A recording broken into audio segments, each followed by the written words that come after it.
Domo domo, what is up everybody? Welcome back to the Manga Lounge for JUJUTSU Kaisen Chapter 113.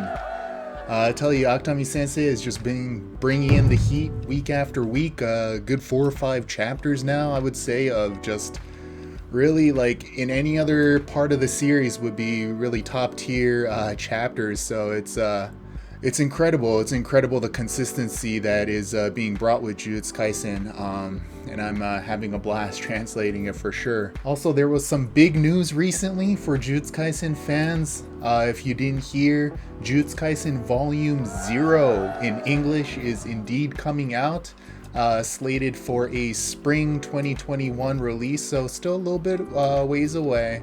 I have no idea what the exact date is either. So people can stop asking me now whether it's coming out or not. I mean, I kind of joke about it, but you know, it's believe me, I mean, when it comes to Volume 0, I am just as eager as anyone else to have that story out. And of course, I was asked many times about this, and I kind of touched this. I don't want to derail too much from the conversation from our Chapter 113 here today, but you know, I was asked several times by, you know, multitude of people saying, hey, when is Volume 0 coming out, and is Volume 0 coming out? And you know, it's a very, very difficult position for me. It's one of those things where if every single time someone were to ask me, is it coming out or not coming out, I were to respond by saying I can neither confirm nor deny. Sorry, I can't tend to every single person, nor is it my job to do that. Again, as I mentioned on my most recent podcast, people were just getting incredibly rude about it.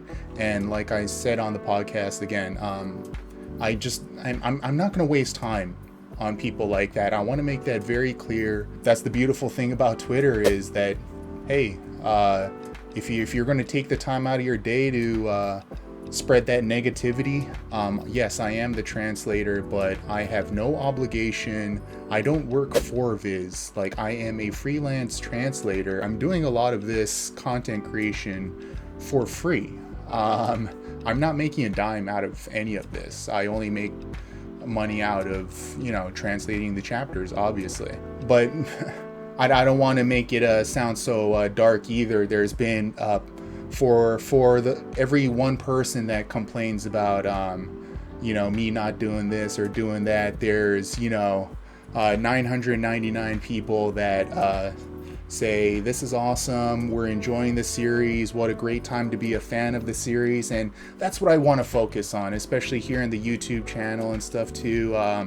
You know, I want it to be a place of positivity, you know, that positive juju. Like I said, that's what I mean when I say positive juju. I'm not just saying it as a pun. There's so much toxicity that goes around in the manga communities for whatever reason. I mean, I would think that as you know, I've experienced it myself, and I think every manga or anime fan has experienced it to some degree, this kind of sense of ostracizing and things like that. You know, maybe in Japan it's not as bad, obviously, but elsewhere there's still definitely this kind of stigma attached to it, and the idea of spreading any sort of negativity or, you know, that kind of bashing other people, and you know, especially with all this stuff with online bullying and stuff, it's really such a waste of time. And what a stressful world that we live in right now. You know, is it really necessary? Hey, but enough on that. Thank you very much if you do choose to spread that positive juju, you know, letting me know in the comments that you're enjoying and all that. I see some regular faces there, as well as people sharing with their friends and people that they know that they like the series as well. So that's always great to hear, and I really do appreciate that, truly. But let's get into chapter 113 today. We finally get this. It's almost surreal, right? Kind of seeing Megumi fighting against Toji, you know, just this kind of what if that we, you know, 40-50 chapters ago when we were talking about, you know, the flashback arc with Toji versus Gojo, there was always that kind of notion in the back of everyone's head saying, well, oh, what if Toji, for whatever reason, you know, comes back one day, he's not really dead, and you know, he came back in a form that we didn't expect, but yeah, it's truly come to fruition. But good things don't last long, I suppose. And again, this is definitely that Akutami Sensei's just kind of brutal reality check, right? I'm not gonna lie, when I was translating this chapter, I was like, oh man, already? Like, one chapter? That's it? You know? So I would have liked maybe a little bit more, but again, it's you know, that's Akutami Sensei definitely kind of setting the standard, saying no one is safe. And you know, kind of not wasting time on things just for the sake of drawing it out, you know, just for the sake that it's Toji versus Megumi.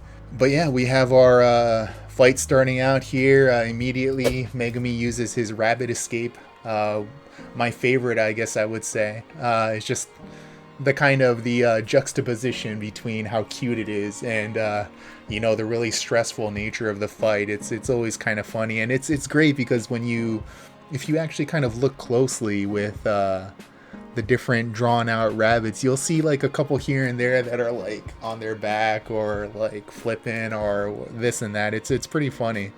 I'm kind of enjoying that, or cute little tails here and there. But Toji obviously just fighting on instinct here, so he charges in. But then Megumi is really just on the defensive here. All he can do is really run away. But you know, always the intellect, right? So he's trying to figure out a way to kind of exploit any advantage that he has. And interestingly enough, we kind of flash sideways here to it looks like a toll gate in the Shibuya area. We have Shoko as well as Yaga Sensei. You know, it's we always kind of forget about Shoko, kind of, right? Because I wouldn't say, I don't know if in the shadow of Gojo and Geto is the right way of saying it, but you have to kind of remind yourself how precious she is in the Jujutsu world, right? Even they kind of remind you right here how Yaga's saying, like, look, you're extremely precious. We can't have anything happen to you. The idea that she can actually use reverse curse technique to heal others, right? Again, that's something that not even Gojo can do. But yeah, then we kind of keep on moving on here. Megumi with using the I always like how creative Akutami Sensei is with using these different shikigami, you know, with the frog for as kind of a movement technique, right? And then the rabbits are kind of more of an auxiliary technique, I would say, which is really interesting. Each shikigami that Megumi uses has some sort of kind of different property. They feel very, very different, right? And kind of effective in their own ways, and I love that. Instead of just, you know, the shikigami, they're all just a different form, but they all just attack all the same. It's very, very utilized differently, and I love that. So here, you know, we have Megumi kind of narrowing the options right here, and again, such a cool use of both his shadow ability as well as the rabbits here kind of gets Toji off guard by creating a little pothole, I guess is the way you can say it. Very, very cool. And Megumi pulls out a little sword here. Hard to say whether it's a very whether it's a special grade cursed tool or not. Hard to say, but I don't think we've ever seen this one before. Very interesting. Kind of looks like a half broadsword, I would say. Kind of maybe Chinese style. I don't know. I'm not an expert or anything, but crazy the way that Megumi comes in and Toji's just gone, and you know, like Megumi says, like, how the hell did you dodge that? But we also on page 14 with the sword, we get a little, I don't know if it really makes much of a difference, but we get a little closer look at the sword here, and there seems to be kind of like a little, it's either like a little slit, or maybe it's, since it is sideways, it's hard to tell whether it's an opening or whether something's kind of embedded in there. I think it's just that, like, maybe there's a little opening. I don't know if it makes a difference to the quality of the sword or if it has some sort of ability insinuation there, but yeah, then we get a flashback here. Toji, even though he's kind of gone berserk, has this crazy little flashback, talking to Naobito, just when we thought Naobito was a great person, he's with his cool abilities. I don't think he was ever supposed to be like a great person. I mean, his ability is very cool and interesting and stuff, but certainly Maki is justified when she doesn't like him. Just buying, we always knew that buying Megumi was what happened, but yeah, I think when they say here too, we can't be sure, because it's kind of not out of context is the wrong way, but when they say like 5 or 6 or 7, I think it's supposed to be in oku-en, like go oku-en, roku oku-en, which would be, oku is roughly, ichi oku is about $1 million. So they're perhaps talking in $1 million like kind of denominations here, I would think. As much as $1 million for a person makes sense anyways. But yeah, it's clear that Toji, a very kind of complicated character, he's not quite evil, he's not quite good either, he's kind of lies in that gray zone, right? And he certainly, his experience with the zen'in family kind of drove him into a corner, and he was just like, I don't care anymore, you know what, F this, I'm out of here, I don't care anymore. Of course, because that was his experience as someone who doesn't have a cursed ability, right? Even though we know how strong he can be. Yeah, but then he asks, as Toji, not as Berserk Toji anymore, hey, what's your name? And Megumi responds, Fushiguro. And then it's a kind of a really bizarre, like, kind of sentimental, but kind of like really effed up if you think about it too.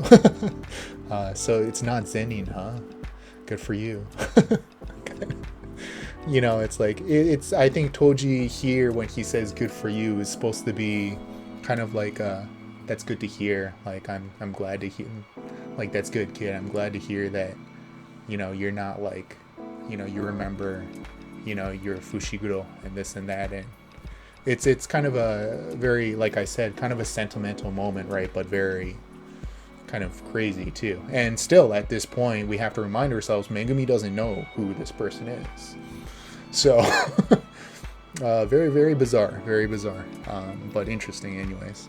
Yeah, and then we kind of get this, Toji, a little description of him saying that his heavenly restriction so strong that he can even overwrite the soul, right, when he was used as the necromancy. But the fact that he's so strong that he can even nullify this berserker kind of power, this curse technique, and then thud. Yes, crazy. I mean, I don't know what to say. It's when I was translating it, I was stunned. I mean, it's poetic, the only person that could maybe take out Toji was Toji himself. Of course, him going up against maybe Gojo these days, or Sukuna obviously would be probably a win for Gojo and Sukuna, but him against anyone else that we know so far, like, it's hard to say. I think he's up there kind of as like a god tier, and it's also kind of promising, right? Megumi comments earlier in the chapter saying that it's almost like Maki if she was fully realized, like completed like completed cell. Completed Maki. Yeah, crazy chapter. Yeah, what were your thoughts? I know a lot of people are going to have a lot to say about this chapter, especially the Toji stans out there, and I'm a Toji stan as well. So, yeah, some people are maybe not going to be quite happy with how this went down. Some people are going to kind of similar to me, kind of an initial gut check reaction, like, already? But then as time goes on, you're like, okay, maybe that's how it could have ever gone down, kind of thing. I don't know. I don't know. It certainly was a surprise, though, and Akutami Sensei, if nothing else, always keeps us guessing and always surprised. So, yeah, that's always a great quality. It's not predictable, right? Like your typical Shonen Jump manga, sometimes it can be very predictable, and I know for one, certainly I have gotten kind of tired of that kind of those tropes and stuff. So, it's refreshing. It's refreshing, if nothing else. Hey, we'll see you in the next video. All right, thanks very much. You know how we do. Mata yoroshiku. Oh man, forgot to introduce my drink. I had some iced coffee today, so. Hey, mata yoroshiku. Cheers to you. All right.